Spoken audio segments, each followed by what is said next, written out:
Straight ahead on this weekend edition of Storm Center, thousands of Mainers across the state are waking up in the dark after our first nor'easter of the year.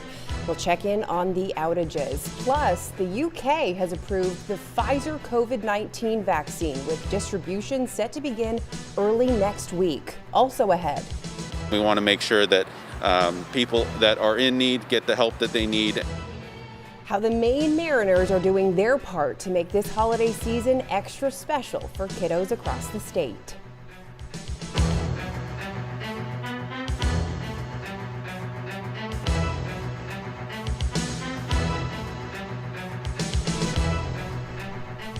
Good morning, everyone. I'm Samantha York. Thanks so much for starting your day with us. It's Sunday, December 6, 2020. We've got lots to get to. We want to start with what a lot of Mainers are waking up to this morning. No power. Right now, we're seeing thousands of outages across the state. Versant is reporting more than 24,000 outages, while CMP is reporting more than 191,000 outages. We'll hear from both Central Maine Power and Versant Power about restoration efforts in just a few minutes.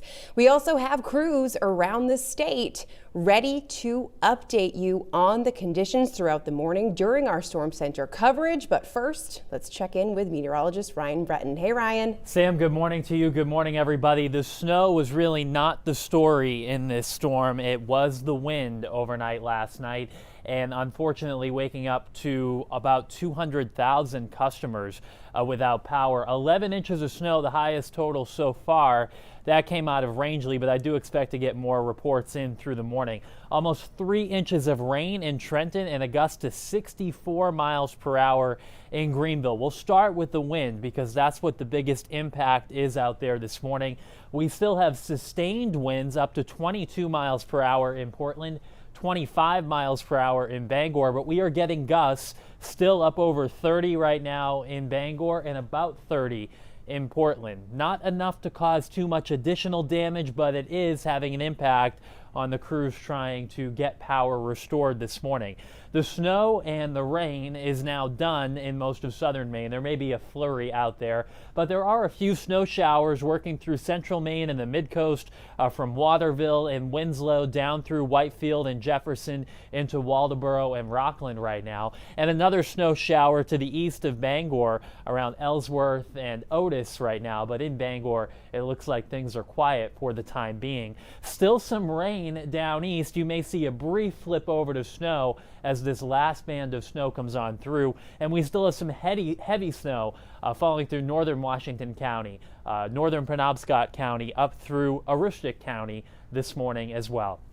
Temperatures are on the way down. In Portland down to 31, Lewiston 28, Waterville 29, Bangor still at 33, but that number may be dropping through the morning. So just be careful. Icy spots are going to be an issue as you step out the door this morning. I needed a little bit of extra effort to scrape off my car too after about 2 inches of slop on it in Portland. Here is the storm system wrapping up and pulling away. The big story the rest of the day will be the gusty winds that continue and the snow that starts to ease. So 8 o'clock, still some snow showers east and north. Southern Maine fairly quiet. Temperatures don't rise a whole lot today though. Highs in the mid-30s for most of us, so it's not going to clear up completely in terms of that snow and ice that's out there. You'll have to use the ice melt and you'll have to scrape down the driveway too because it's not going to warm up a whole lot. Unfortunately, there still is some wind out there this morning. Gusts now up close to 40. Later on, we'll have gusts to about 30 to 35. Let's head outside right now. Hannah Yeshivi is covering that part of things. She is in Hamden. Good morning, Hannah. Hi, Ryan. Good morning, everyone. I am here in Versant Power in Hamden, where about 24,000 outages have been reported so far. Crews are out and about, as you can see behind me. Many of those trucks are already trying to restore that power for you. But to give you guys a better understanding of how things are going on this morning as of 6 a.m., I have Judy Long from Versant Power with me. Judy, thank you so much for being with us this morning. Tell us a little bit about what your crews are focusing on right now as of 6 a.m. So the storm has been in our service territory in northern and eastern Maine for a little while now, but travel conditions are still difficult. We're still getting some reports of damage. So at this point, we're mostly assessing damage while doing that restoration and trying to make sure to stay safe and be mindful of the conditions that are at hand.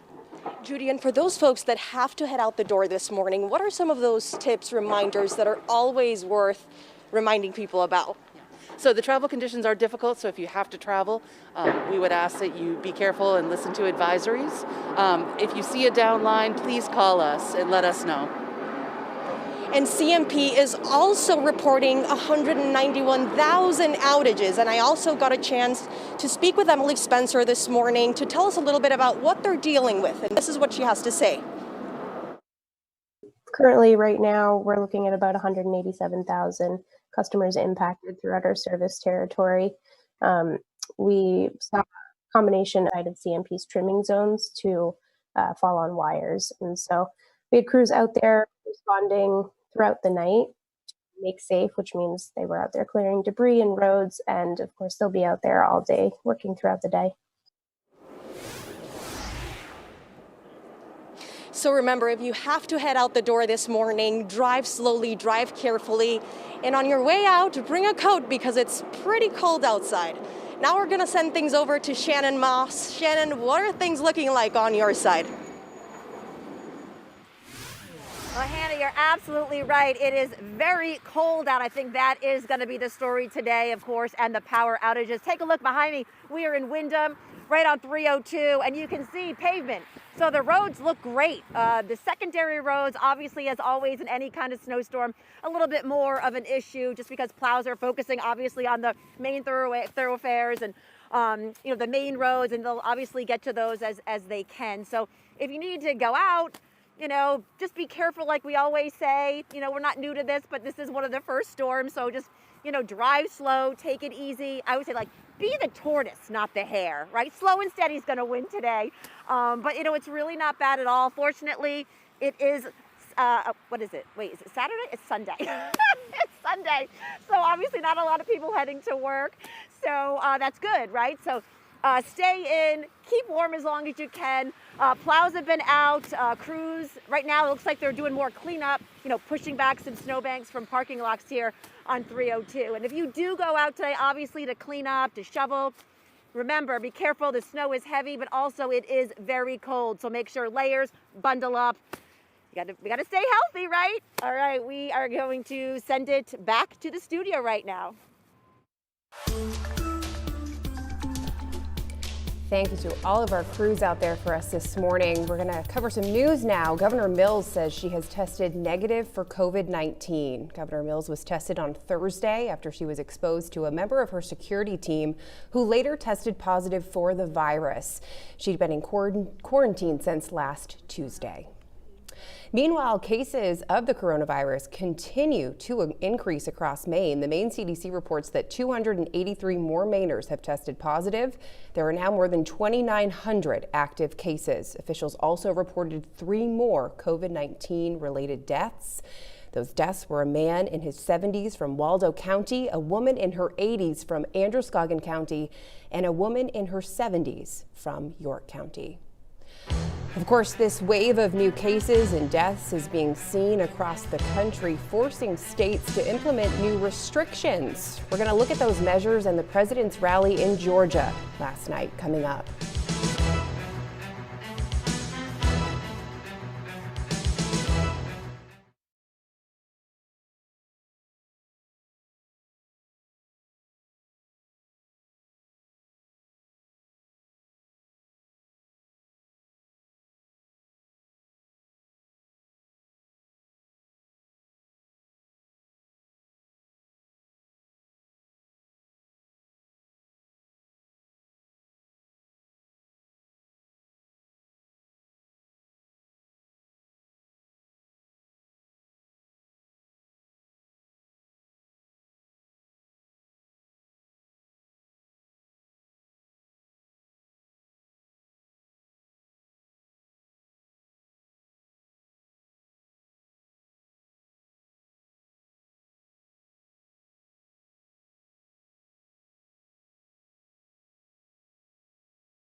President Trump headed to Georgia last night, rallying for the two Republican candidates in the state's Senate runoff election. The president falsely claimed he won Georgia in the presidential election, citing unsubstantiated claims of fraud. He also took aim at Georgia Governor Brian Kemp for not calling a special legislative session to overturn the results of the election.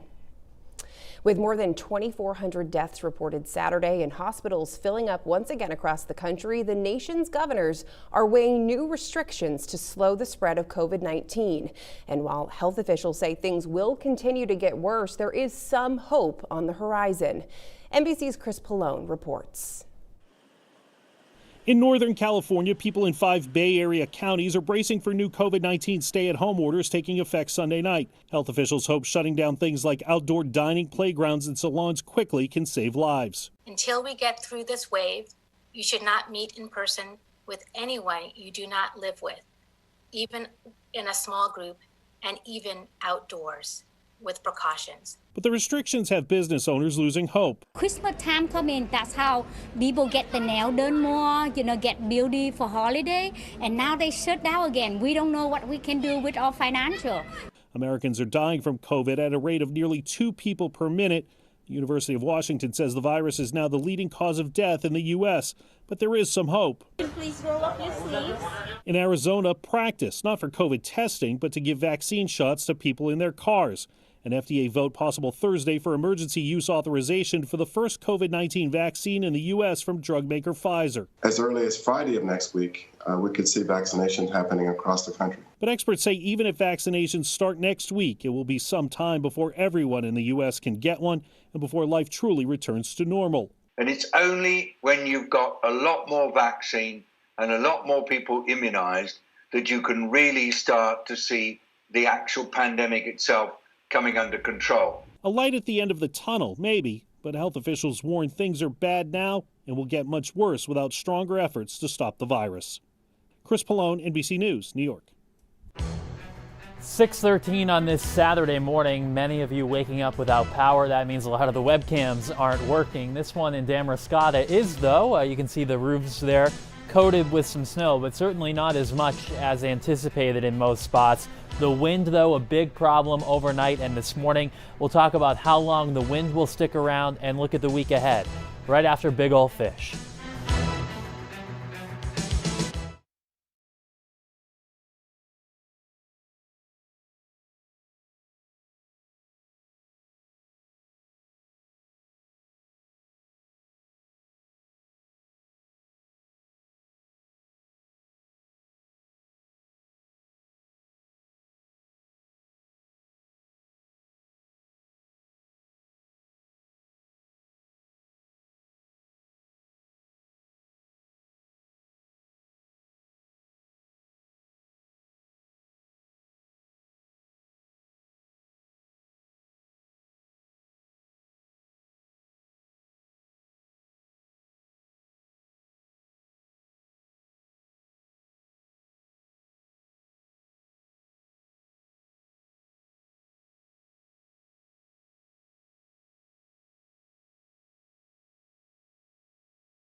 It's the Big Ol' Fish Show with Mike Albert. 8-year-old Sarah Warren with a bass, along with her grands, Arnold and Joanne on North Pond. Big Ol' Fish loves the grandparents, always fishing with the grandkids, keeping this show going for the past 25 years. You know what else has kept this show going for 25 years?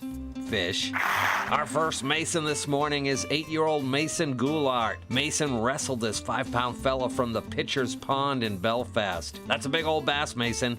I'd like to thank you for sharing him with us this morning. Mason just took up fishing this August, and he's already a bass pro. Proud of you. All the way from Newquay, England. That's right, the United Kingdom. Dominic Allett came all the way across the pond, as they say, just to catch bass in Maine. This, of course, begs the question, do they have bass in England? Of course they do. They just fish from the other side of the stream. Sorry, Dom. We Yanks aren't as funny. This shot looks like it could have been taken this morning. 4-year-old Michael Hayes fishing at Dutton Pond in Amherst. Only 4 and took this fish off the hook all by himself. That's pretty cool, Mike. I don't know too many 4-year-olds taking fish off the hook themselves. I didn't even think my kids started that young. Maybe Iggy. Madison Kelly now fishing in OOB at the Paradise Park Campground. Small pond, big fish. Nice sized bass, Maddie. That's impressive. I've been to those campgrounds. That is a good sized fish.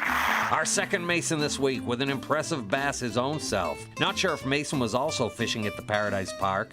I suppose I should have asked. If so, then this is great advertisement for the campground. Yes?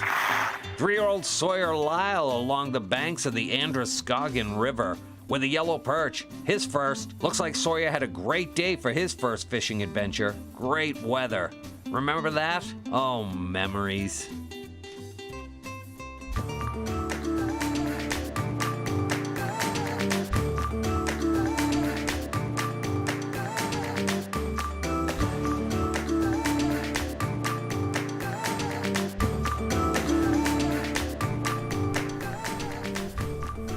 Now, Ryan, I know we didn't get as much snow as we were anticipating, but here's how I'm looking at it, less to clean up. That's a good point. Most places don't have to shovel and plow as much, but unfortunately a lot of tree limbs did come down, power lines, things like that.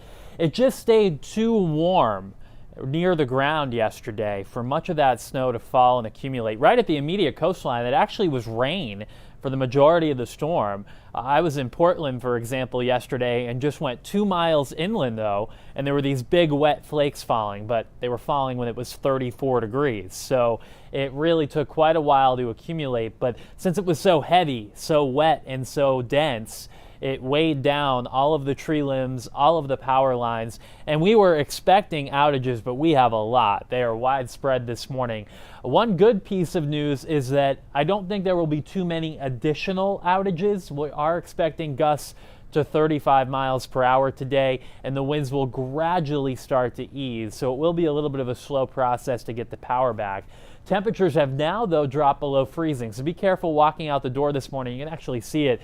This is a picture from Kennebunkport behind me. You can see the icy slush there now. And tonight, temperatures will drop down to about 20, which is important for many of you who probably won't have power again tonight. These are some of the late snow totals from last night. We'll be getting more as our weather watchers wake up this morning. Obviously, in many areas, not as much as expected because it stayed too warm, but the wind gusts were impressive. 60 miles per hour in York, 52 miles per hour in Rockland. Lewiston had a gust of 43 miles per hour, but because you got 4 or 5 inches of that wet, heavy snow, it was enough to knock out power to about half of Lewiston last night. Here are the wind gusts right now, still 45 miles per hour in Greenville, 33 miles per hour in Bangor, and gusting to 24 miles per hour in Lewiston. As we go through the morning, we'll still have some gusts 30 to 40, and then this afternoon, gusts will more frequently be in that 25 to 35 mile per hour range. So fortunately, there shouldn't be additional power problems this afternoon.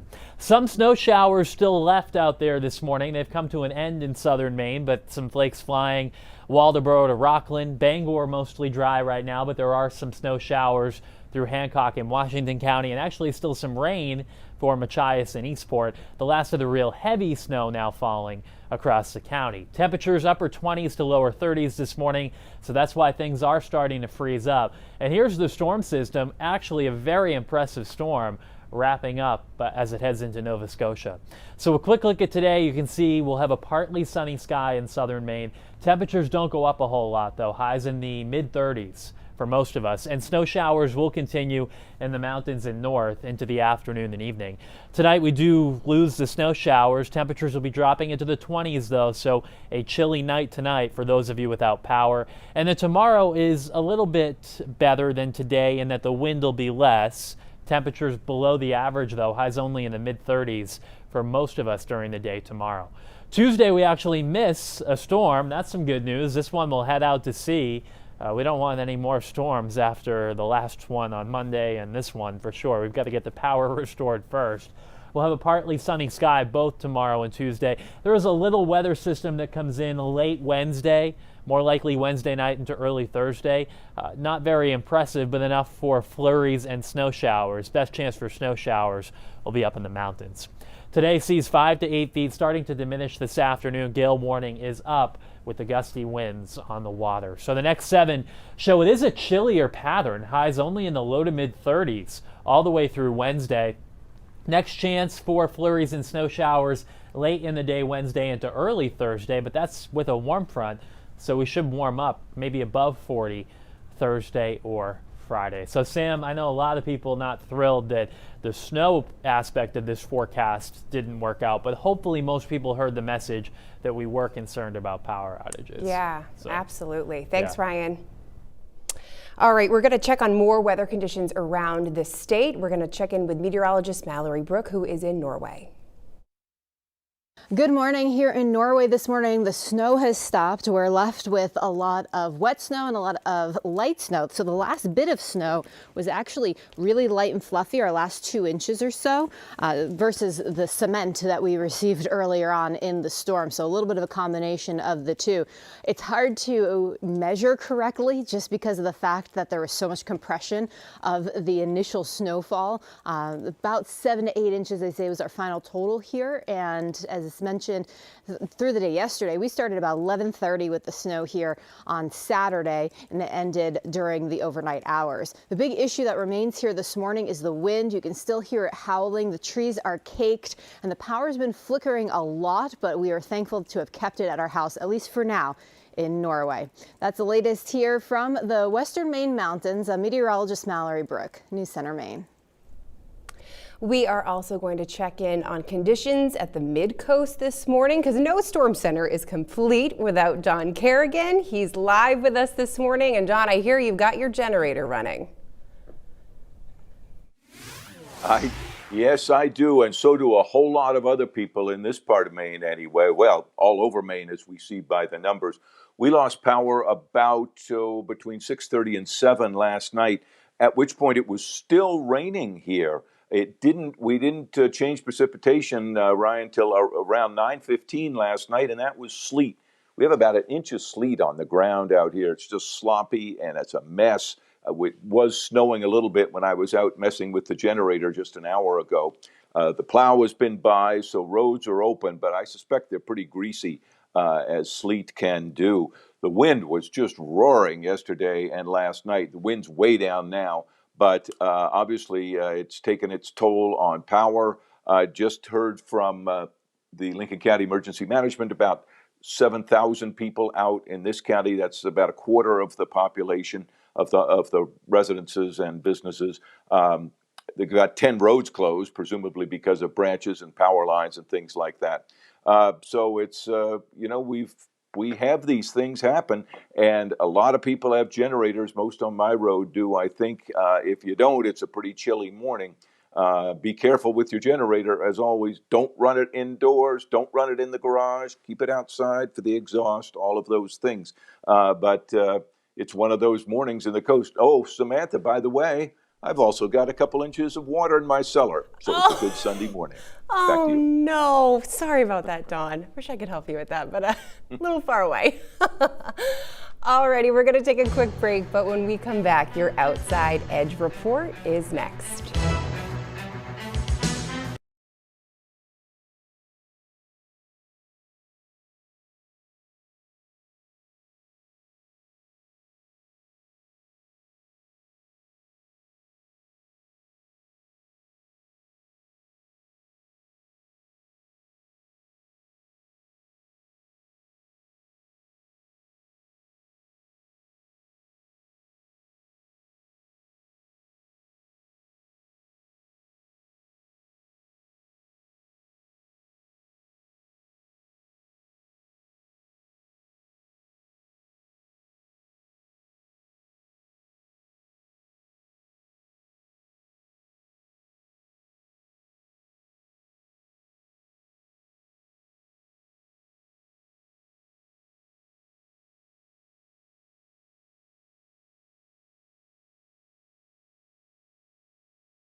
All right, it's time for The Outside Edge, our new series that talks all about winter activities. Meteorologist Mallory Brook is back with the series to look at what changes you can expect at the ski mountains this year. To be able to open top to bottom with multiple lifts on opening day is just a new experience for all of us, and skiers and riders are really excited. Sunday River and Sugarloaf opened on November 23rd for pass holders only. With the new RFID installations at the lift, pass holders can head straight there for contactless ski access. Non-pass holders can begin skiing on December 14th and are encouraged to buy tickets online. Once they receive an RFID card, they can reload online and get direct to lift as well. Yeah, shuttle buses are running. They're all limited to 50% capacity right now. And again, that's in accordance with the state rules. Every bus is quickly sanitized after every single drop-off. So if you're getting on a bus, it's been sanitized before you're on it. Mount Abram is also adding additional parking right next to the lift to aid in an easy ski in and out of the parking lot. With so much more time spent outdoors, Lost Valley is anticipating a spike in first-time skiers. Demand for lessons is high this year, which we're very happy about, but we're going to need to be able to manage it. That means reserving time slots and going through the rental process online. And for younger children, having the parent join the lesson as well so they can ride the lift together. While lodges are open, they are limited in capacity. You should leave your car with what you'll carry with you for the day. And we're looking to get some tents too, some ice fishing tents that are pretty durable and insulated, and spread those things out around the resort too to give people a spot to get inside and take the chill off. Most resorts have additional food and beverage features outdoors or have to-go options. Now we've tried to create as much outdoor seating as we can. We have bought propane heaters to make it more comfortable. What you can't leave home without? Your mask. Masks must be worn at all times except when skiing downhill and while eating. Both Sunday River and Sugarloaf have said that skiers and riders have been happy to comply with all of these protocols as long as it means they can get on the hill and have a ski season this year. For The Outside Edge, I'm meteorologist Mallory Brook, News Center, Maine.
Power outages are affecting thousands this morning. Versant Power is reporting more than 24,000 outages, while CMP is reporting more than 194,000 outages. And Ryan, that kind of sounds like the story of the morning, you know, the outages. Absolutely, Sam. A lot of places did not get the amount of snow that at least I was expecting, but I think in some ways we can be grateful for that, because if we did get even just a little bit more snow, the outages would have been even more widespread with that wind we had. So yeah, that is the story of the morning, the outages as the storm pulls away. Good morning, everybody. We'll start with a look at the storm right now. This is over the last 18 hours, and the last of it working into eastern and northern Maine, but there still is a whipping wind on the backside of the storm that we will be dealing with for much of the day today. I want to show temperatures right now, because for most of the storm last night and through the day yesterday, they were 34, even 35 degrees. They are just now dropping below freezing, down to 28 degrees in Lewiston, 29 in Cumberland, 31 in Agunquit and Portland, even Pittsburgh down to 29 right now. Eastern Maine a little bit warmer here. Bangor still at 33, Trenton and Southwest Harbor at 33, and actually 45 with rain right now in Eastport. But the temperatures will be dropping a little bit over the next couple of hours. So any slush, any slop is freezing up out there. So be careful and watch your step as you head out first thing this morning.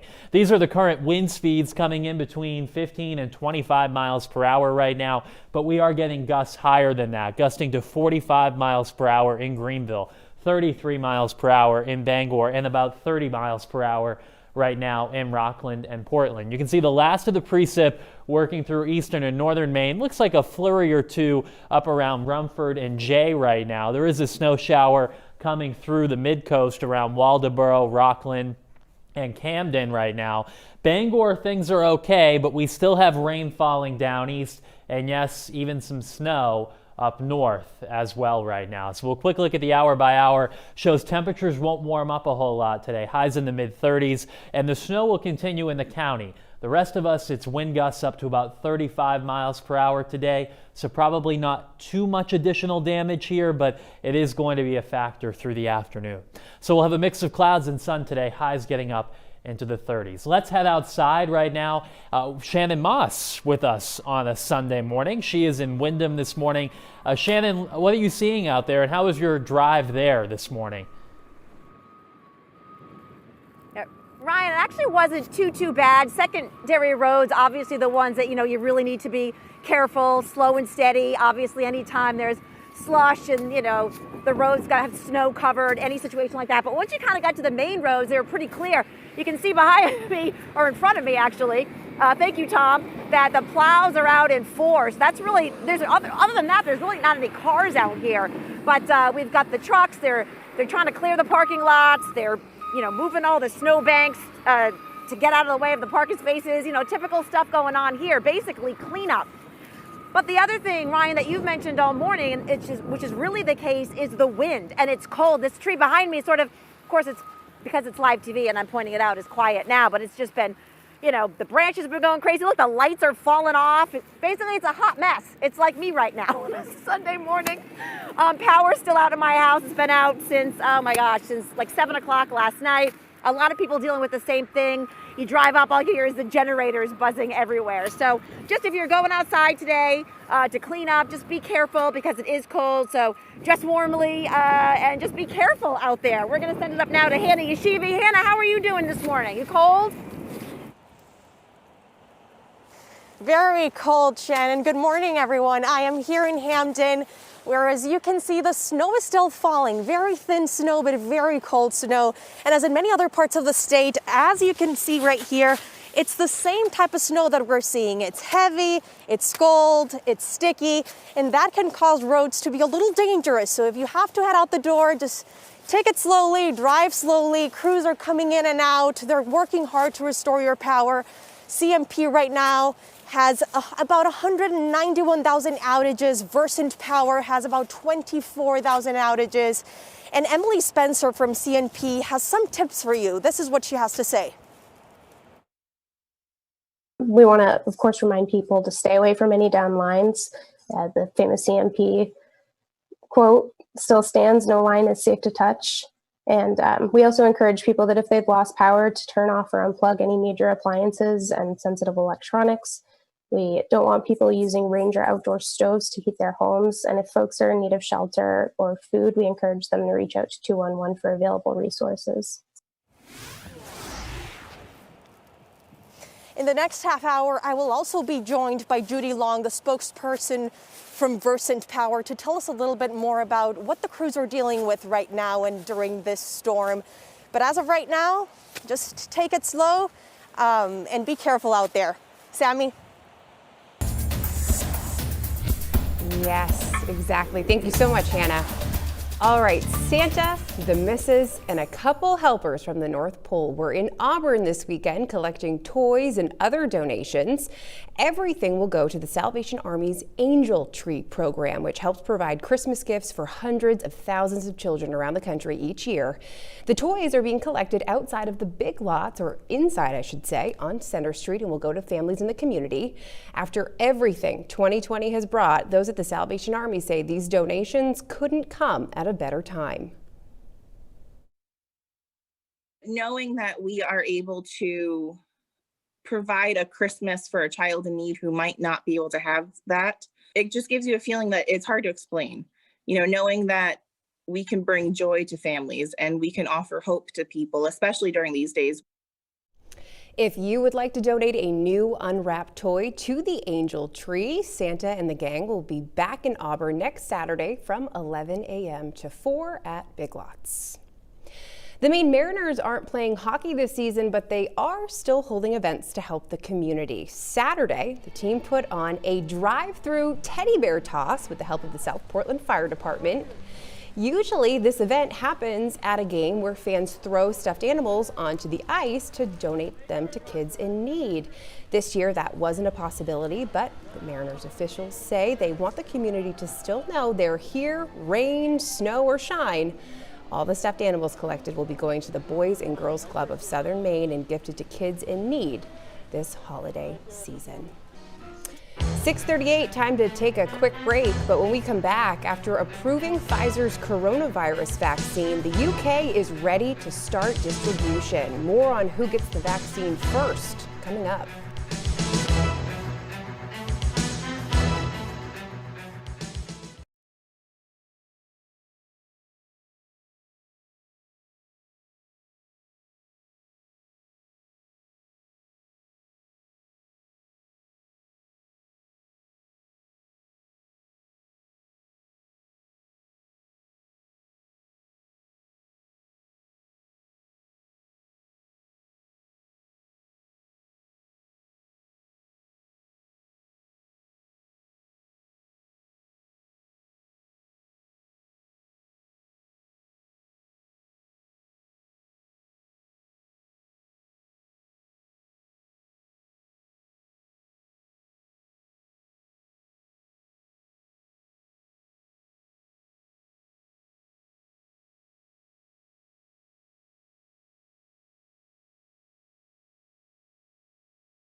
The UK has approved the Pfizer COVID-19 vaccine, and distribution of it is set to begin early next week. NBC's Sarah Harmon reports from London.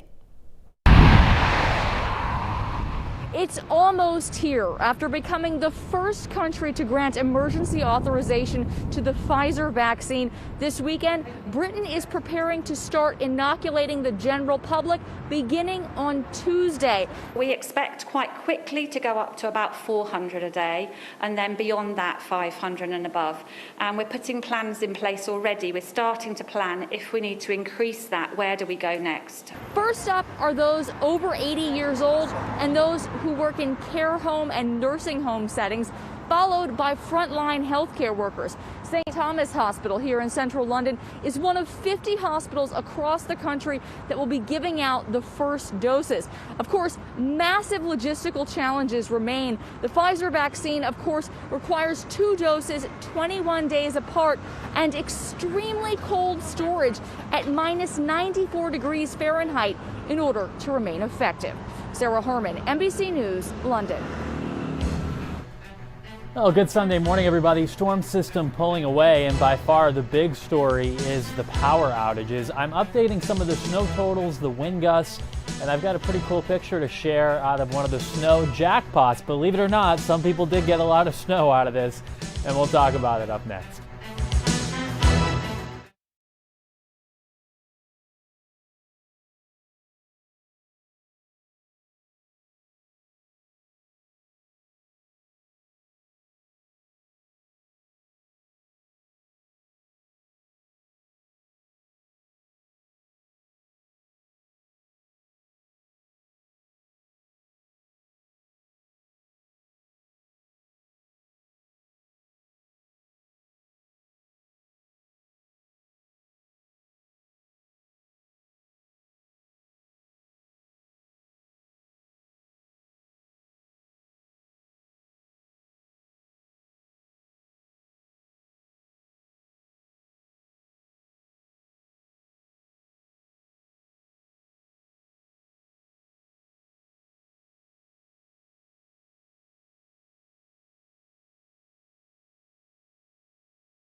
Everybody, Ryan Breton with you on a Sunday morning, and we are going to start with this live picture. Actually, not a live picture, an almost live picture. Sam, I think you're with me, aren't you? I am. I'm here. Look at that miscommunication. I know. That's all right. It's all good. Look at I'm how glad much. to have you with me. Me too. But Good to see you. I'm still stuck looking at that railing that has all that snow on it. I just loaded this picture in. This is from our weather watcher up in the Carrabassett Valley.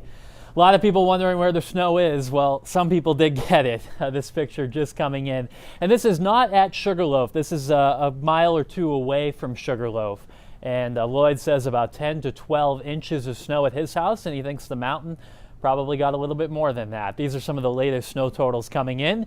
As our weather watchers wake up this morning, another impressive total from Wolfboro, New Hampshire, on the edge of our viewing area there in Carroll County, New Hampshire, 11.5 inches. Rangeley came in with 11. Acton and Shapley did pretty well at 8 and 9. Gray New Gloucester around 6. Auburn 4.5. That may be a little bit outdated. And then the cities like Bangor and Portland came away with an inch or 2 at best, but it was largely rain in both Bangor and Portland. Kennebunk an 1.5 inches of snow. Here are some of the wind gusts, gusting to 60 miles per hour last night in York, 52 miles per hour in Rockland, 49 miles per hour in Portland and Brunswick last night. Here are the current wind speeds and gusts, 29 miles per hour in Portland, 33 in Bangor, and gusting to 45 miles per hour right now in Greenville. Now, there still will be a wind that's with us all day long, but I think the gusts up above 30 or 35 miles per hour in southern Maine will start to become less frequent. So we'll call it northwest winds about 15 to 25 miles per hour with some gusts to 35. Across the north, it will stay pretty gusty into the afternoon and evening, though. Perhaps some gusts up to about 40 miles per hour there. So it will be a bit of a project to continue to restore power this morning. Snow is done in southern Maine, save for maybe a flurry that's popping up around Saco Bay right now. We do have a strip of some light snow showers that extend from about Winslow and Pittsfield down through Waldo County and all the way to the coastline in Rockland right now, so there may be a few flakes there. The Bangor area, not much happening, but east of Bangor, we still have some rain over eastern Washington County. We've got some rain falling in Eastport and some snow to the north and west of there. Lincoln, Topsfield dealing with the snow right now, and it's still snowing up over Aroostook County. Temperatures this morning dropping a little bit, right around or even just below freezing in most of the state. So do watch out because there can be some icy spots for the next couple of hours. Here goes the storm wrapping up as it heads into the Canadian Maritimes pretty soon, but we still have some wind on its backside, and that's what we'll be dealing with through the day today.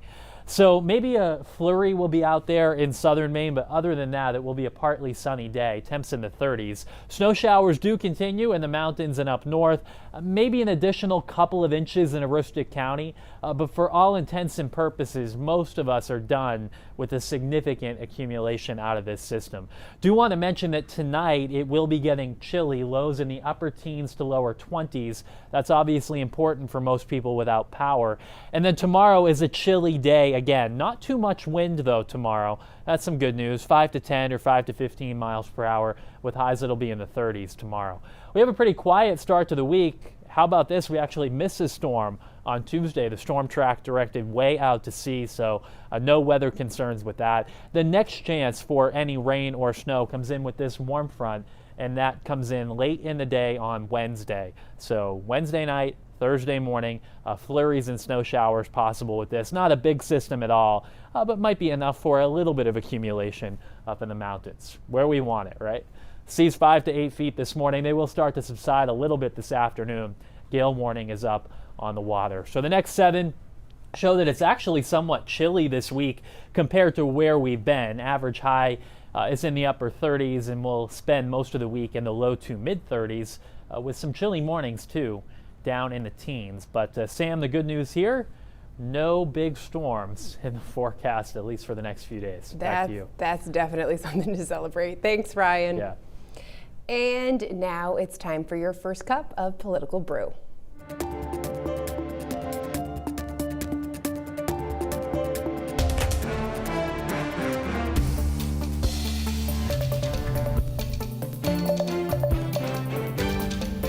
Good morning. Welcome to News Center Maine's Political Brew. Glad you could be with us. This week, we are talking with Ray Richardson from WLOB Radio and attorney Ken Altshuler, longtime co-host of the WGAN Morning Show. Gentlemen, as always, great to see you. Great to see you as well, Pat. The new legislature has been sworn in for a session that's being shaped by the pandemic. Lawmakers took care of some organizing chores this week, meeting at the Augusta Civic Center instead of the State House. The question first comes to mind, Ray, is should legislators return to actual work as soon as possible or wait until January as is traditional? I think it's fine if they wait until January. It's a new legislature. If this had been the prior legislature, there was a lot of old things they needed to deal with. But it's fine if they go back into January. I just hope they go back to work.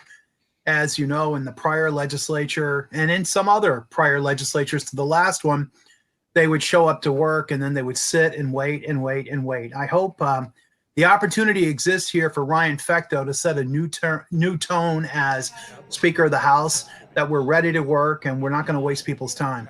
Ken, what do you think? I'm actually surprised. I thought my good friend Ray was going to say, you know, hit the ground running. I actually think they should get back to work now. And I think that they could have a lot of good press by doing so. We have right now, the numbers are skyrocketing with coronavirus. It's going to get worse in January. We have financial issues we have to deal with. I think it would be a great symbol for the legislature to say, we're not going to wait till January. We're going to get to work right now. I'd say go do it. What would be job one, Ken, if you were in charge? Well, I mentioned both jobs, coronavirus and the economy. Coronavirus is spiking. They say it's going to be much worse in January. We have to figure out how we're going to get vaccinations distributed. And as my friend Ray will also agree with me, the economy was devastated by this. We have to figure out how to help the industries recover, particularly the tourist industry, which of course is already being helped a little bit by money being released. So coronavirus and economy, those are the two issues that have to be addressed immediately. You buy that, Ray? Yeah, I think so. I mean, I don't really know what the legislature will do about the coronavirus. We have a mask mandate. We have a social distancing thing. I mean, I don't know what these restrictions are doing. I'm not against wearing a mask. I wear one inside. I don't wear one outside. I'm naturally a socially distanced person, but we continue to see, around the country and frankly around the world, this virus surging everywhere. So I don't feel the urgency of the legislature stepping in on the coronavirus. I do feel the urgency of the legislature stepping in on the economy. Ken's actually right. Every day matters. You have businesses closing every day. We had another longtime business in my hometown, been there 40, 50 years, just say, can't go on. And so at some point, something's got to be done. One piece of business that the legislators did take care of was electing a new Secretary of State. State Senator Shenna Bellows would be the first woman to hold the job in Maine. She says she wants to strengthen voter ID privacy while making the voting system more user-friendly and modern. Ken, do you think she's a good choice to succeed Matt Dunlap? I do. Shenna has a long history of service kind of jobs. She was a sacrificial lamb in 2014 against Susan Collins. This kind of shows you why people run when they have very little chance of winning, because this is kind of the payback they often get and deserve. But I think Shenna was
Border Patrol agents arrested 2 men from Mexico Thursday afternoon. Rumford police responded to a tip that one of the men was in the country illegally.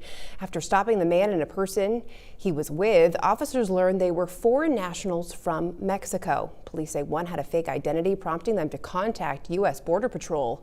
Border Patrol agents then arrested Adrian de la Cruz, Alcaran, and Alfredo Esteban Vasquez. Both are charged with being in the U.S. illegally.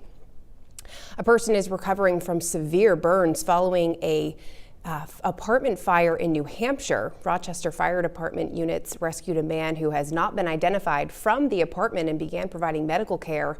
Other units put out the fire. The man was transported to the hospital and flown to a Boston hospital for further treatment.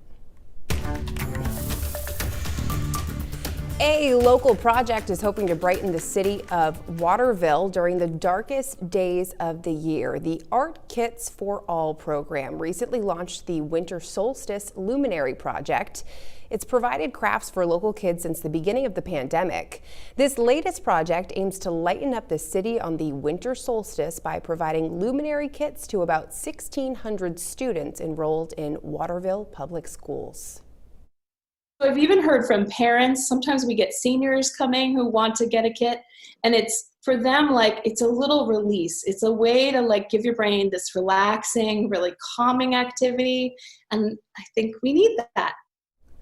The free kits will be distributed to schools on December 17th. Students and their families are asked to place the luminaries in their homes throughout the city on December 21st between 4 and 6:30 p.m. Well, disabled veterans will now have free access to national parks. The Wounded Veterans Recreation Act, introduced by Senator Susan Collins and Senator Jean Shaheen of New Hampshire, was signed into law. It will ensure free lifetime entry to U.S. national parks and other federal lands for all disabled veterans. Well, the Virginia Tech Hokies may have found out a way to stop Clemson's high-scoring offense. With less than 3 minutes in the first quarter, the field's sprinkler system went off to cause a stoppage to the game, 5-10. We've been showing you pictures sent to us on our Near Me section of our app, but we need to look at a few good videos too. Here's a couple of dogs out enjoying the snow in Hollis. Look at those puppers. Thank you, Jen, for sharing that with us. And the wind has been strong throughout the night into the morning. This video is from North Berwick, and look at those flags just blowing out there. We're gonna send a thank you to Keith for sending that into us.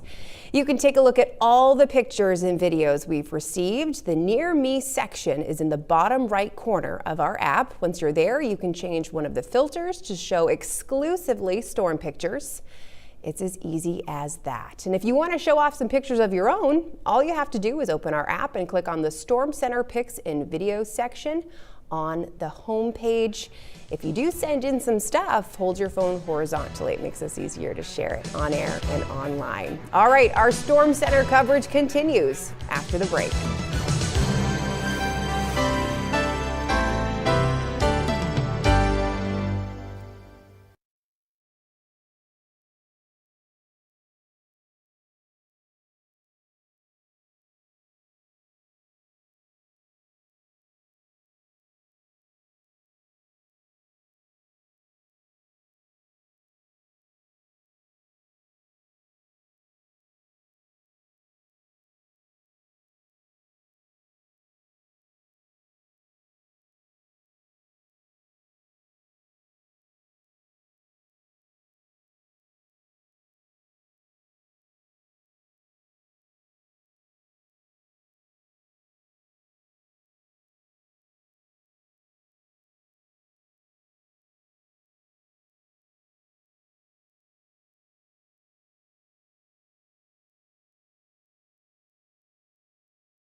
Straight ahead on this weekend edition of Storm Center, thousands of Mainers across the state are without power this morning. We'll check in on those outages. Plus, the UK has approved the Pfizer COVID-19 vaccine, with distribution set to begin there early next week. Also ahead. We want to make sure that people that are in need get the help that they need. How the Maine Mariners are doing their part to make this holiday season extra special for kiddos around the state.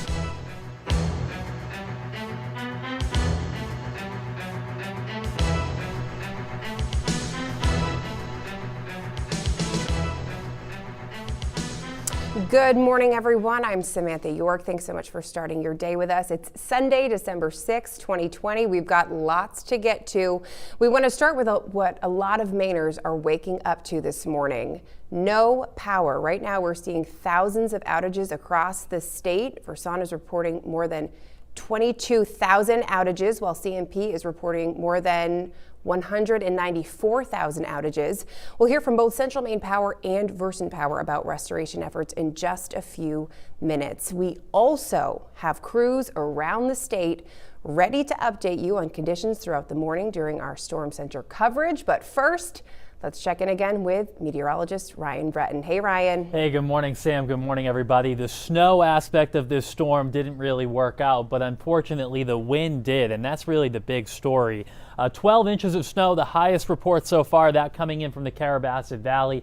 Not at Sugarloaf, by the way. It's possible Sugarloaf got even more than that. About 3 inches of rain in Trenton and Augusta, 60 miles per hour last night in York. And you combine those strong winds inland with what fell, and scenes like this came in. Thanks to Larry for sending this in through the Near Me section of our app. This is a tree down last night in Naples, and thanks to all of the crews out there trying to restore power and clean things up this morning, because it is a mess. And we are still gusting right now to 35 miles per hour in Portland, 26 miles per hour in Bangor, and 32 miles per hour in Rockland.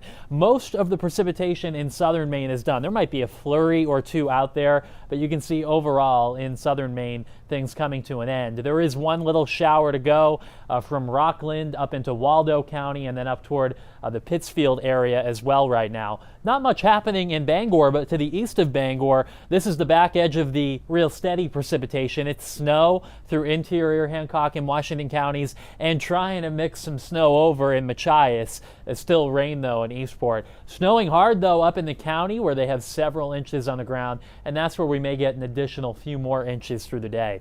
Central and southern Maine, it's a partly sunny Sunday. It will be blustery. Temperatures don't rise a whole lot though. Temperatures mainly in the mid-30s this afternoon.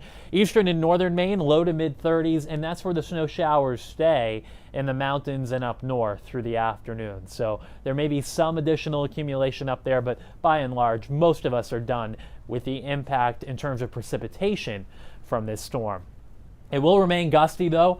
Northwesterly winds gusting at times 35 to 40 miles per hour this morning.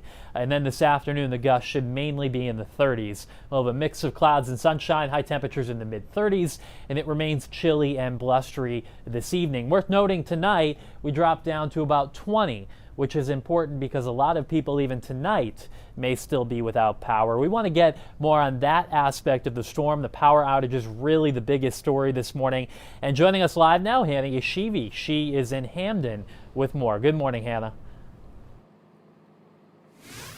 Good morning, Ryan. And as you just mentioned, the big story this morning is the power outages. Versant Power was reporting 24,000 power outages this morning, but now it's down to 23,000. That's because crews are working hard to restore your power. And just to talk a little bit more about those details, I have Judy Long from Versant Power this morning with me. Judy, thanks for joining us this morning. How hard is it for crews to work under these conditions? So we've seen some outages, particularly in Aroostook, Piscataquis, and Penobscot counties with this storm. The damage on the coast in Washington and Hancock has not been as bad, but the conditions are a little different. We're still facing some strong winds, but we've got that mixed precipitation that's making travel difficult in some areas. And all of those crews that are out and about, what are they focusing on right now? What's at the top of the list? So with a storm like this, public safety situations always come first, down lines and making sure roadways are open. And then they move into the stage where they assess damage and start doing repairs that bring the largest number of customers on first. Guys, and if you have to head out the door, remember to drive slowly, drive carefully. Always take some extra time if you need to get to places. But Judy, what are some of those other tips that are worth reminding folks about? Always, if you have to travel, make sure to give our crews room to safely work. And if you're at home and you're using a generator, make sure to look at the manufacturer's instructions and use it safely to keep yourself safe and to keep our crews safe while they're doing repairs. Thank you so much, Judy.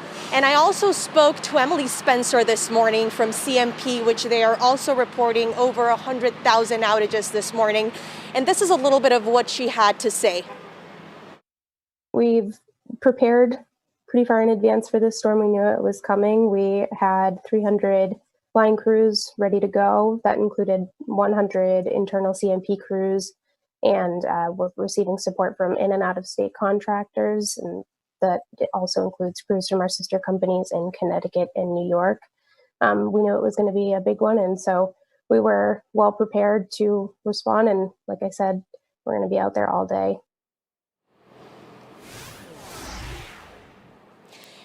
And if you do see a crew working outside, as Judy just told us, give them enough space, enough room to do their work as efficiently and quickly as possible.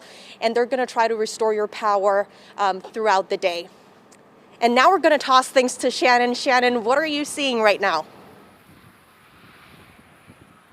Oh, hey, Hannah. Now certainly that it's, you can see now that it's a little bit lighter this morning.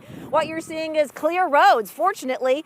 The story really isn't the snow, as Ryan said, it's the wind. And, just a few seconds ago, we were standing here. I basically almost got kind of, not blown over, but certainly moved off my feet a little bit. Their gusts are pretty strong.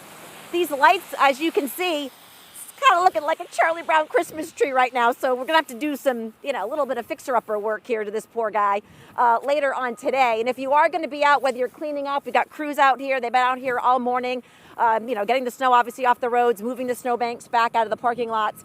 But you really want to stay warm because it is really cold out. I've got hand warmers, feet warmers, about 7 layers. I mean, I tend to run cold, as my husband likes to tell me, when you're old, you're cold. Thanks, honey. But it is definitely freezing out, so you're going to want to bundle up. But as you can see, the roads, they're great. I mean, traffic has started to pick up a little bit. I mean, it's Sunday morning, so there's not a lot right now. But as you can see, people are moving just fine. So not too bad as far as the snow is concerned, but I know a lot of people without power. I'm with you on that. So hopefully, let the crews work hard and we can get it restored as quick as possible. Okay, we are live in Windham this morning. Shannon Moss. See you later. Thanks, Shannon. In the news now, Governor Mills says she has tested negative for COVID-19. Governor Mills was tested on Thursday after she was exposed to a member of her security team who later tested positive for the virus. She'd been in quarantine since last Tuesday. Meanwhile, cases across Maine continue to increase. The Maine CDC reports that 283 more Mainers have tested positive for the coronavirus. There are now more than 2,900 active cases. Officials also reported 3 more COVID-19 related deaths. Those deaths were a man in his 70s from Waldo County, a woman in her 80s from Androscoggin County, and a woman in her 70s from York County.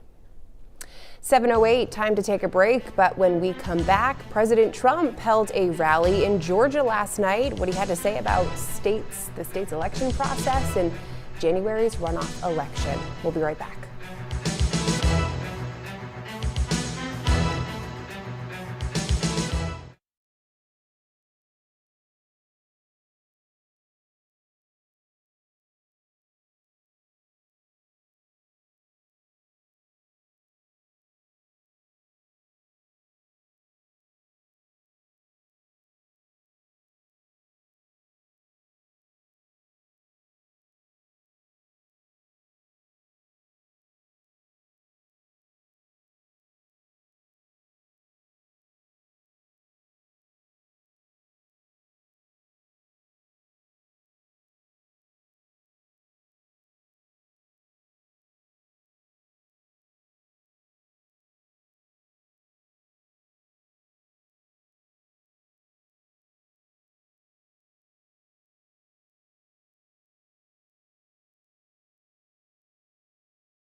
President Trump headed to Georgia last night, rallying for the 2 Republican candidates in that state's Senate runoff election. The president falsely claimed he won Georgia and the presidential election, citing unsubstantiated claims of fraud. He also took aim at Georgia Governor Brian Kemp for not calling a special legislative session to overturn the results of the election. If the Democrats secure a victory in the 2 runoff elections, the Senate will be split 50-50, with Vice President Kamala Harris as the tie-breaking vote. And a good Sunday morning, everybody. For many of us, the temperatures were just too warm to really switch over and accumulate the snow yesterday, but that wasn't the case everywhere. The China area over into the Belgrade Lakes got quite a bit of snow. Thanks to Mandy for sending this one in, and just got this picture from Douglas Mountain out around Sebago Lake. A real solid snowfall there. You can see it covering the cars too in the distance, and unfortunately the trees. Big reason why we have the power outages out there this morning. Storm is pulling away, but we still have some weather to talk about for the afternoon. We'll do that right after this.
So Ryan knows this. My stepdad drove me to work this morning. Wouldn't take no for an answer. That's love. But I will say I loved that the roads weren't as bad as I was anticipating. That was a nice surprise. That is one good thing since the temperatures stayed up, especially the main roads are in good shape.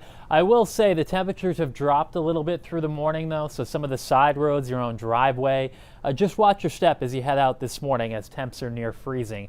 The downside is, of course, we have a lot of power outages out there, and you may run into some down limbs or down trees on some of the roads this morning too. It will remain blustery today with some gusts up to 35 miles per hour.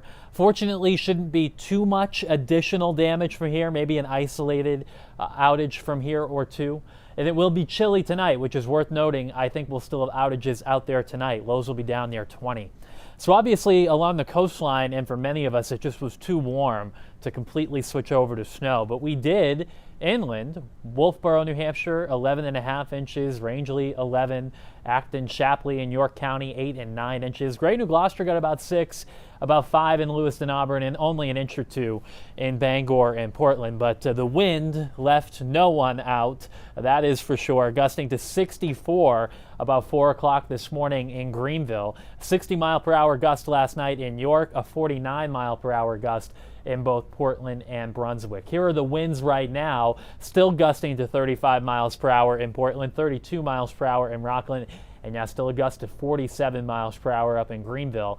We will still have some gusts to 35 miles per hour today, but I think this afternoon they become less frequent. So it's blustery, it's windy at times, but it won't be the constant wind like we had last night, which is definitely some good news. As for the radar, mostly done here in southern Maine. Maybe a flurry is out there.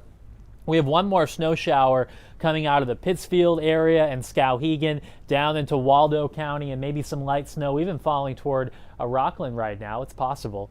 Bangor nice and quiet, but to the east of Bangor, we still have some rain falling in Lubec and in Eastport right now, and some snow to the north and west. It has been cold enough for several inches of snow through northern Washington and Hancock counties up into Aroostook County as well. I mentioned the temperatures. They have dropped a little bit down to 29 in Sanford, 30 in Augusta, 31 in Portland. And by the way, you may notice Freiburg, Lewiston, Rangeley, Bar Harbor, Caribou, Wiscasset not reporting. My assumption is those stations are without power, so that's why we have some gaps in the numbers right now. Storm system pulling away, kind of wrapping up, and we still do get the wind on the back side of it, but overall the weather will be improving into this afternoon. So hour by hour forecast shows we do keep the snow showers going across the far north, maybe an additional inch or 2 up through Aroostook County, but for the bulk of us, the accumulation is done. Just won't warm up a whole lot today, though. High temperatures only in the mid-30s with a mix of sunshine and clouds. Tonight we start to clear out, and temperatures overnight will be dropping down into the 20s, some spots in the teens by tomorrow morning. So for those of you without power, it will unfortunately be a cold night. Tomorrow, a chilly day relative to average. Average high is 41. We're talking highs in the 30s tomorrow, so it is a chilly start to the week where we have the snow on the ground. It really won't be going anywhere this week because it is going to be near or even below the average much of this week. I do have one piece of good news for you, and that is that the next potential storm system will be missing, heading out to sea, the storm track way offshore. I don't think we get much of anything out of that one on Tuesday, but there is a little front that comes in late Wednesday into Thursday. That's our next chance for flurries and snow showers. Not a big storm, but maybe some accumulation, especially up in the mountains Wednesday night. Seas 5 to 8 feet this morning, diminishing some this afternoon, but a gale warning is still in effect. So the 7-day shows a much cooler week overall. Highs will be in the 30s. We may get back up above 40 as we get toward Thursday or Friday. That's with a warm front coming through. But it is definitely on the cooler side, which for the mountains is great news. Start building up those bases, maybe get some skiing in this week too, Sam. Sounds nice. Yeah. Thanks, Ryan. You're welcome. All right, we're going to check on more weather conditions around the state now. Meteorologist Mallory Brook is in Norway this morning. Good morning. The storm has ended in Norway. What we're left with is a lot of trees caked with snow, power lines caked with snow. Power was flickering all night long. We're lucky to have kept it here at our house, at least for now, here in Norway, but we know that many around us have lost it. Now, the last little bit of snow was actually much drier. The temperatures have significantly dropped. All of that snow that was hanging on the limbs is now really frozen to them. So that's something that's going to continually be a little bit of a struggle this morning as the wind stays a bit gusty.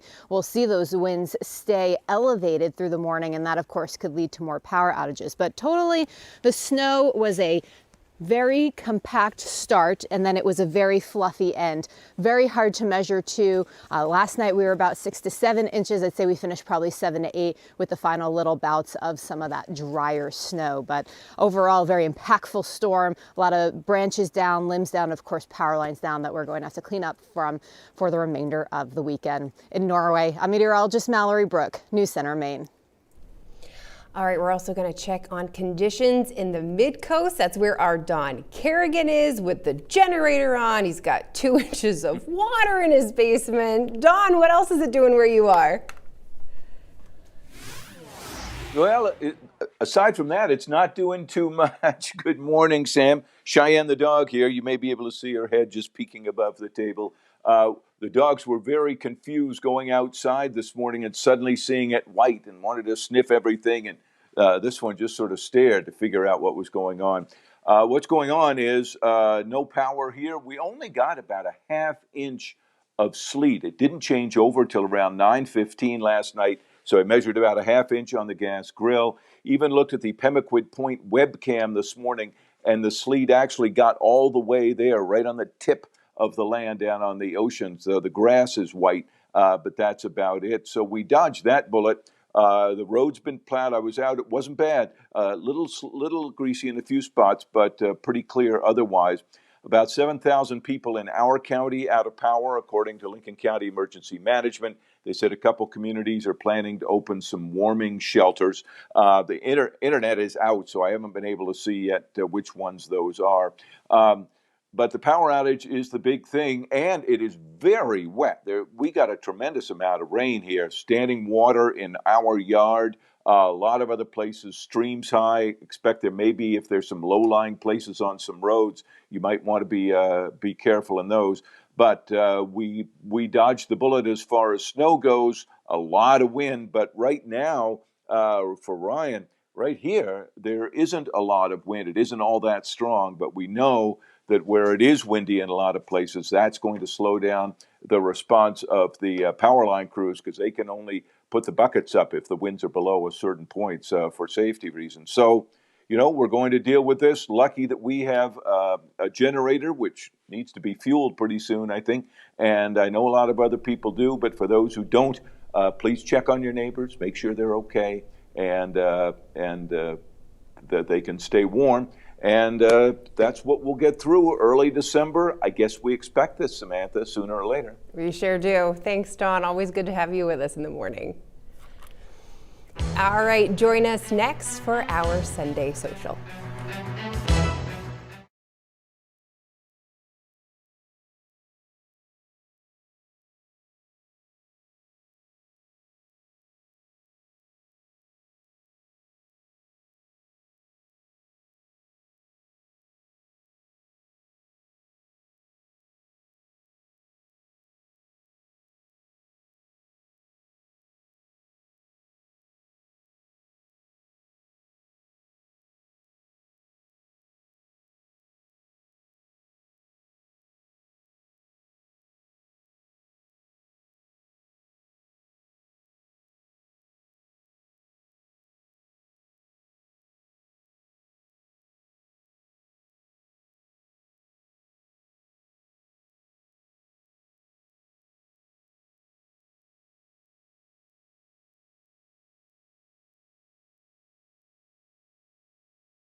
All right, time for this Storm Center edition of our Sunday Social, which is where we share our favorite social media posts with you from the week.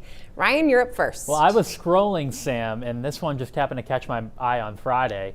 While I was forecasting the storm, this caught my eye. I thought it was pretty interesting, and that was on this day, Friday, in 1985, the Cray XMP, then the world's then fastest supercomputer, began operations. 35 years later, an iPhone 11 is now 2,000 times faster at 736 gigaflops, which my even if you don't know the lingo, I think that's just a good, comparison of where we were not that long ago, right? And where we are now. It is kind of fascinating to think about that everybody's got these supercomputers in their pockets, basically. I know. It's pretty crazy. Right. Well, I guess my post is kind of like a supercomputer. Maybe. Ooh. I saw this. All right, you're onto something. This is a drone light show. So it's going to transition. That was Santa Claus, obviously. It's going to transition into something else, but I have so many questions. That is very cool. Watching this, but look, it transforms. I think this is the sleigh. Look at that. Wow. How cool. That's very cool. And if you set everybody up in like a parking lot and just have the drones fly overhead, right? That's great. I've never seen something like I that. haven't either, which is why I'd love to find out how they do it. Mainers, now you're up to the task. Yeah, exactly. Pull through. We want one around here, right?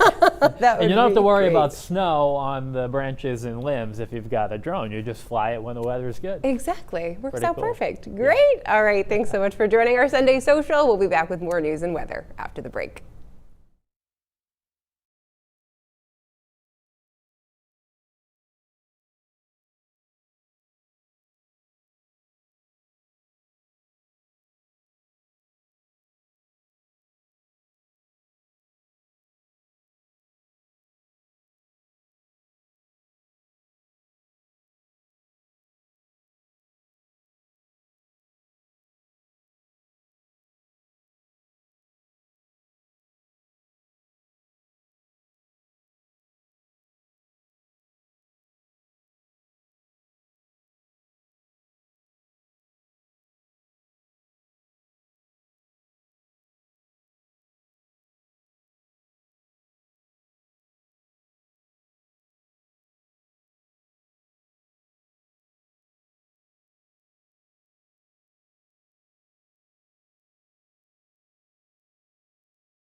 Power outages are affecting thousands this morning. Versant Power is reporting more than 22,000 outages, while CMP is reporting more than 194,000 outages. And Ryan, that's kind of been the story all morning that we've been talking about here. Absolutely, and not to get lost in this story too, is that just on Monday, we had many thousand outages too. So some people just got it back, only to lose it again, Sam. Yep, double whammy. Yeah, and I know a lot of people not thrilled with the fact that you didn't get perhaps the snow I expected, but the bottom line is if we did, we'd be looking at an even worse power outage situation. So in that regard, I guess we can be thankful this morning. The storm is pulling away, but do want to share a couple of pictures of the damage that came in overnight. This is from Raymond, where a tree snapped, and part of the reason why there are so many outages in the Lakes region this morning is they got several inches of that wet, heavy snow. So it wasn't just the wind, it was also the weight of that snow there. Although even places that didn't get much snow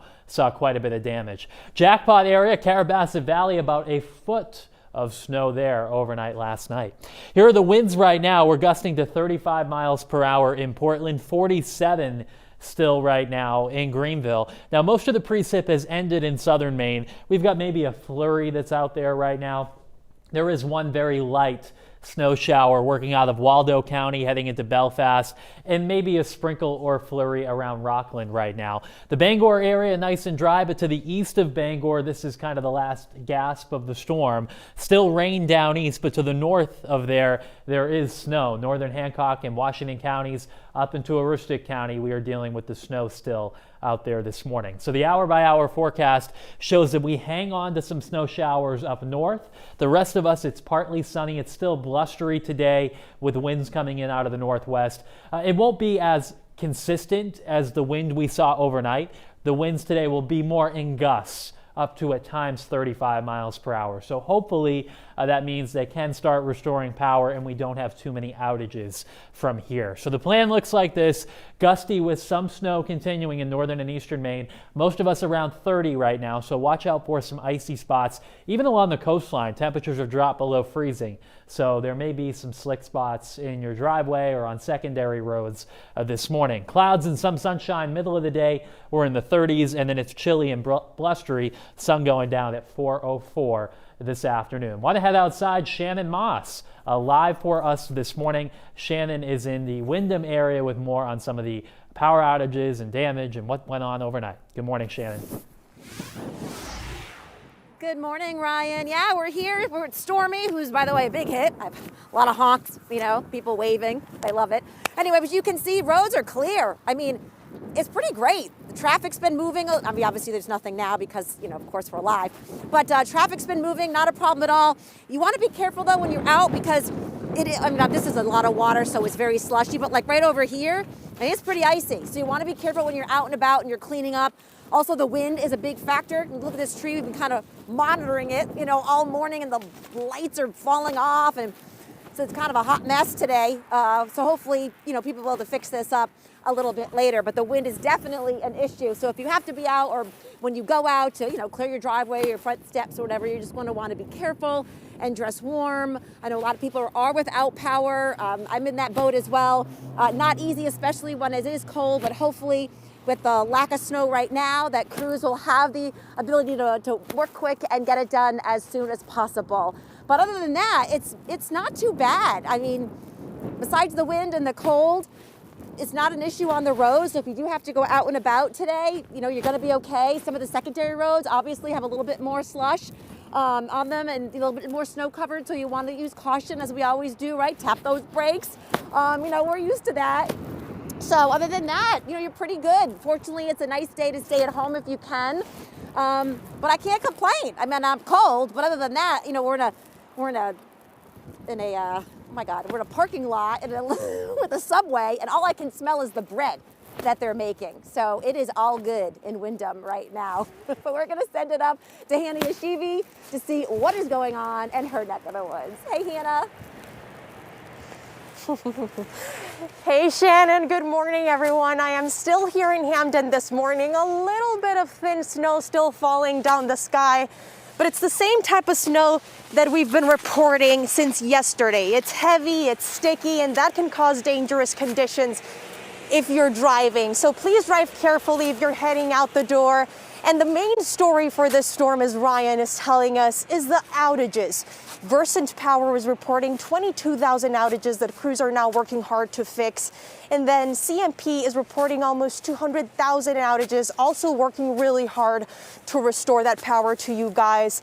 But as of right now, let me just show you this car. This is Versant Power's car that it's also almost heading out the door, and I'm gonna help them a little bit because this is the next car that they told me they're gonna take just to help people out. So I'm just gonna clean it out for them, help them a little bit. This is the type of snow that you're gonna notice if you're waking up and if you have your car parked outside.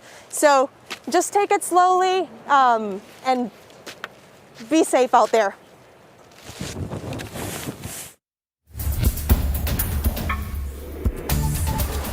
Thank you to all of our crews out there this morning.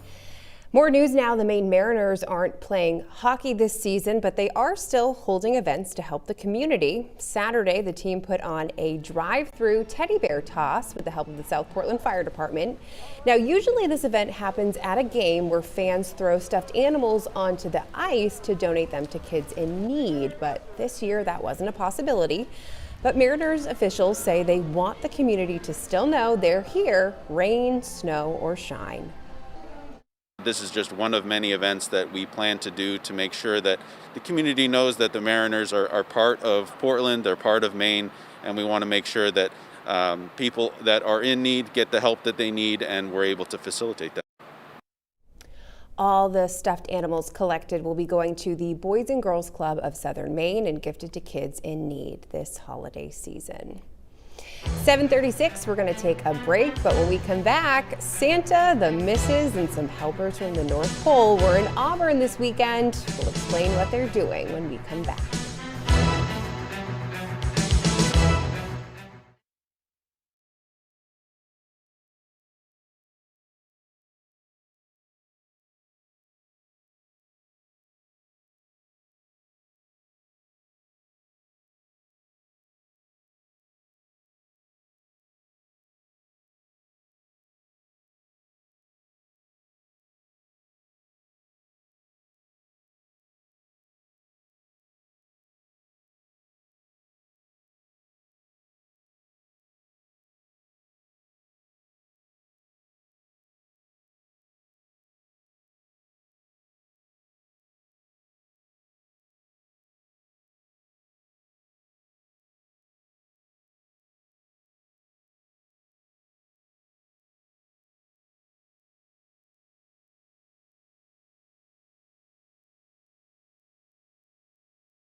Cue the holiday music. Santa, the missus, and a couple helpers from the North Pole were in Auburn this weekend collecting toys and other donations. Everything will go to the Salvation Army's Angel Tree program, which helps provide Christmas gifts for hundreds of thousands of children around the country each year. The toys are being collected inside the big lots on Center Street and will go to the families and community in need.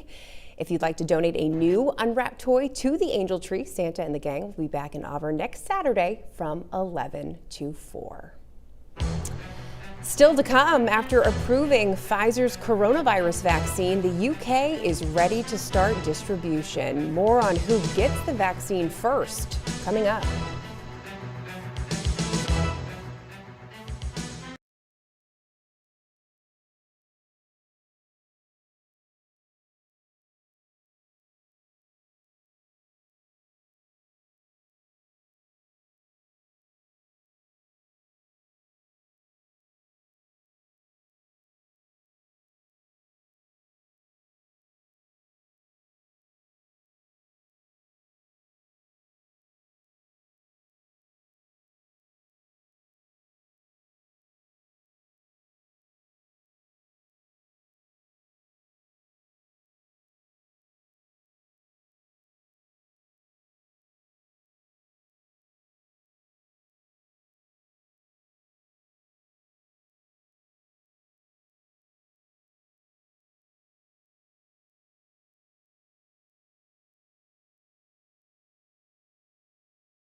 The UK has approved the Pfizer COVID-19 vaccine, and distribution of it is set to begin there early next week. NBC's Sarah Harmon reports from London. It's almost here. After becoming the first country to grant emergency authorization to the Pfizer vaccine this weekend, Britain is preparing to start inoculating the general public beginning on Tuesday. We expect quite quickly to go up to about 400 a day, and then beyond that 500 and above. And we're putting plans in place already. We're starting to plan if we need to increase that, where do we go next? First up are those over 80 years old and those who work in care home and nursing home settings, followed by frontline healthcare workers. St. Thomas Hospital here in central London is one of 50 hospitals across the country that will be giving out the first doses. Of course, massive logistical challenges remain. The Pfizer vaccine, of course, requires 2 doses 21 days apart and extremely cold storage at -94 degrees Fahrenheit in order to remain effective. Sarah Harmon, NBC News, London.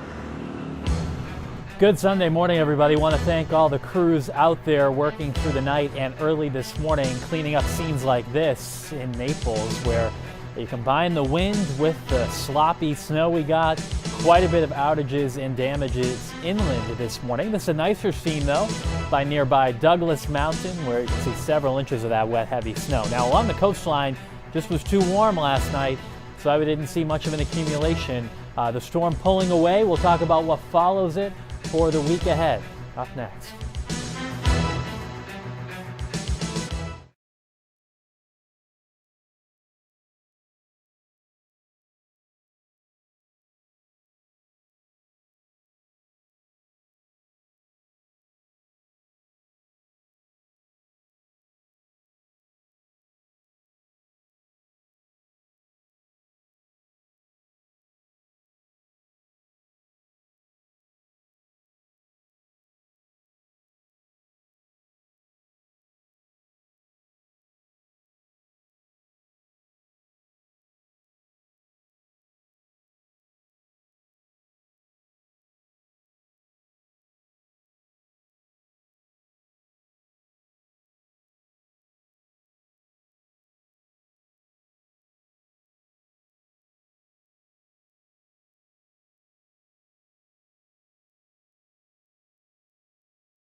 Well, good Sunday morning, everybody. Unfortunately, in storm center mode, not so much for the amount of snow in most places, but for the damage, the power outages.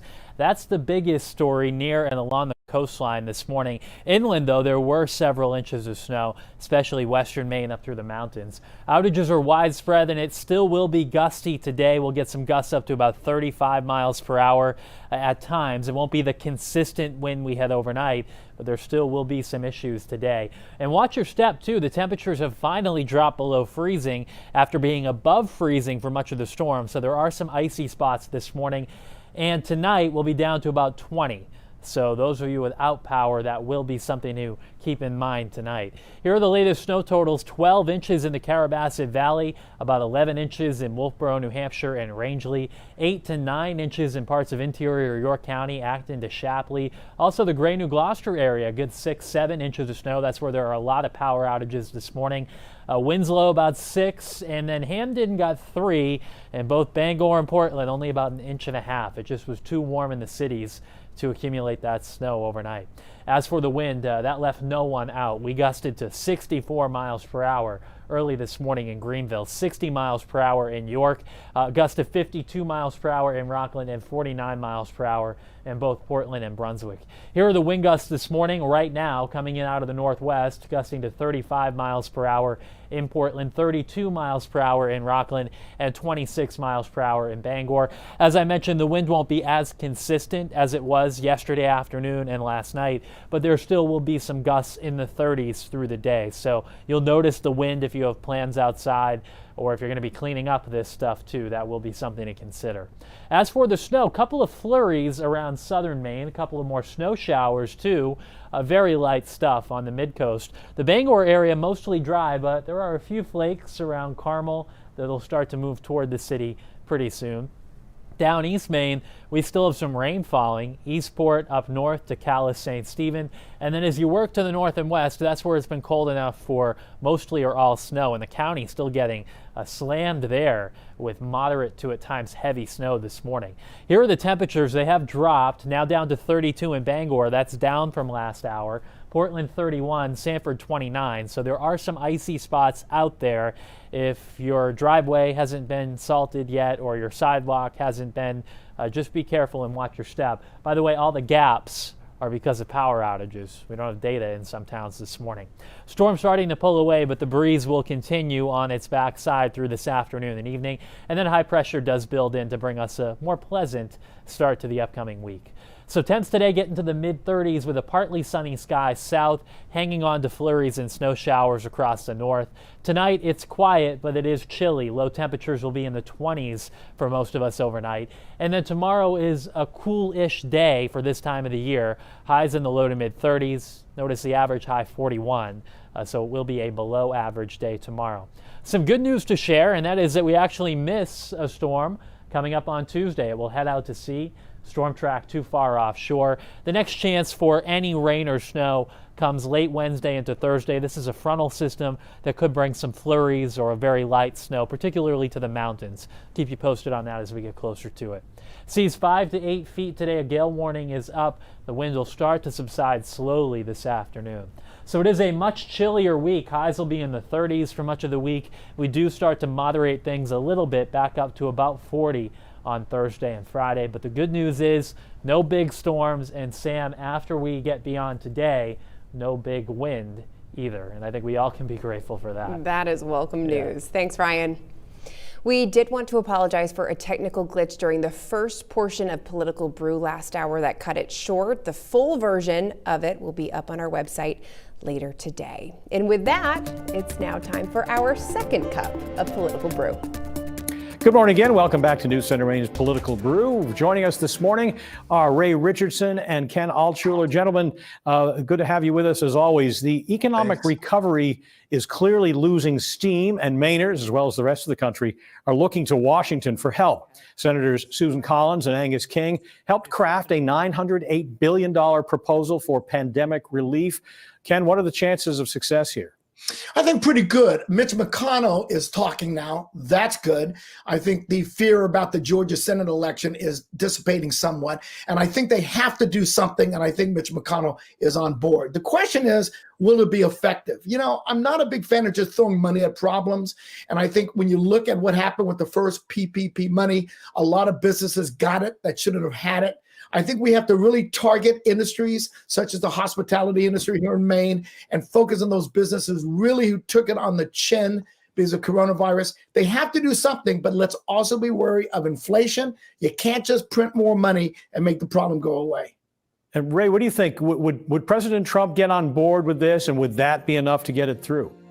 Yeah, I think it may, although I think the American people are going to be very upset when they find out that there's money for schools, there's money for transportation, there's money for city and state government, there's money for small business, there's money for enhanced unemployment, but there's no direct payment to the people that are out there struggling yet working.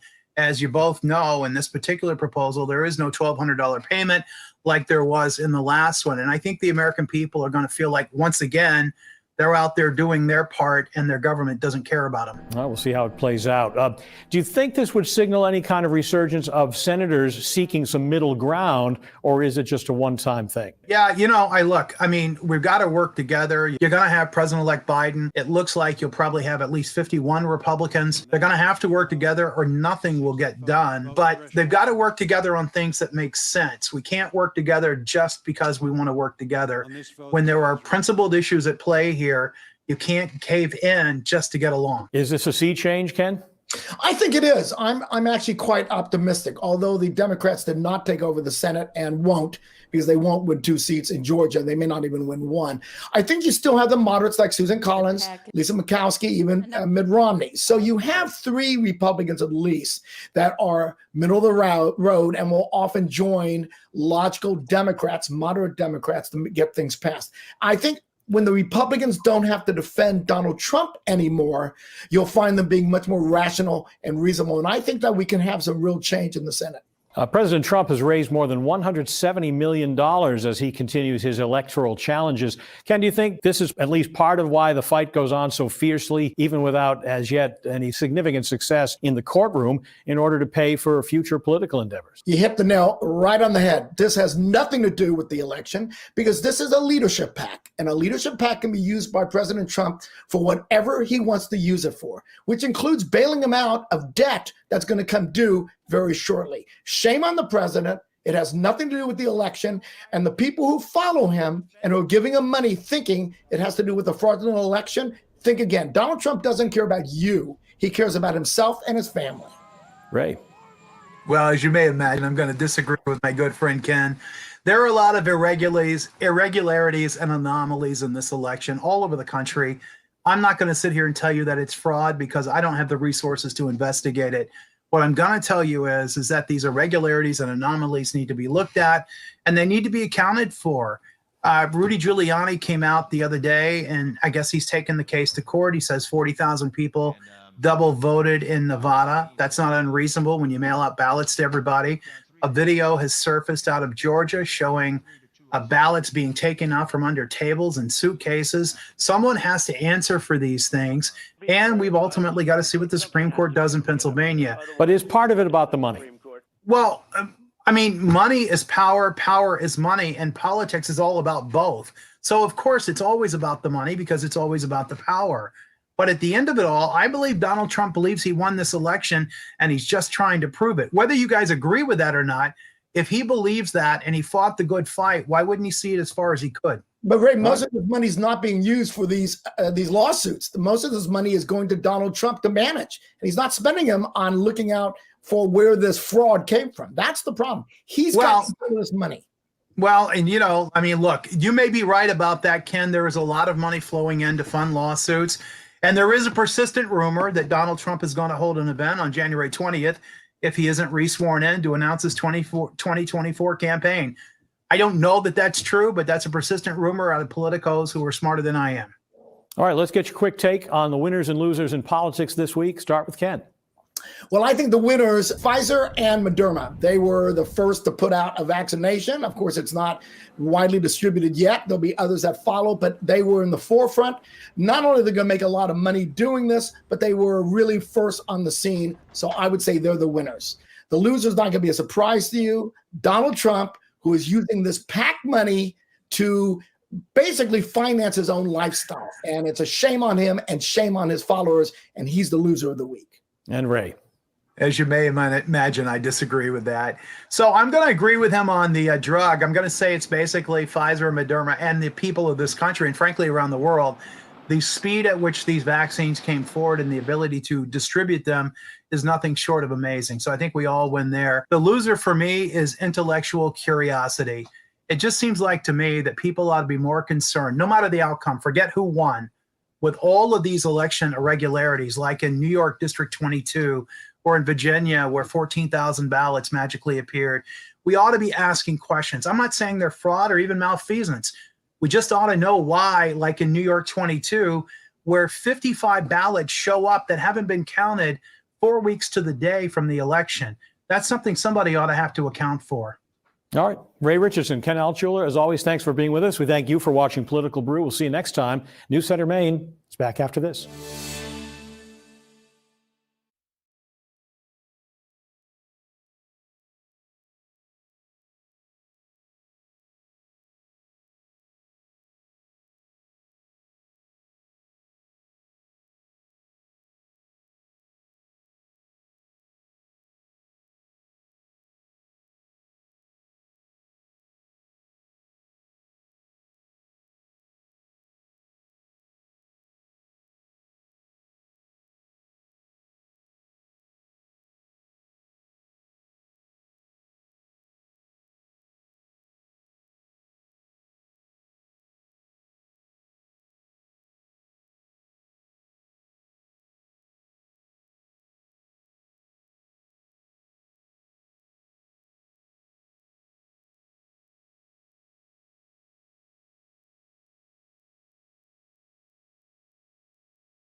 Welcome back, everybody. One more look at the forecast for today. Obviously, the cleanup underway after all the damage and outages last night. Temperatures will be in the 30s. We may still have some wind gusts up to about 35 miles per hour, but by far the worst of the weather coming to an end. And the good news is the week ahead looks fairly quiet, although chilly. Highs will only be in the 30s through at least Wednesday. Next chance for some rain or snow comes Wednesday night into Thursday. Doesn't look like a big deal right now, Sam. All right, that's going to do it for us this Sunday morning. Thanks so much for waking up with us. Stay warm, stay safe. If you're on the roads this morning, we'll be back in about 25 minutes for updates.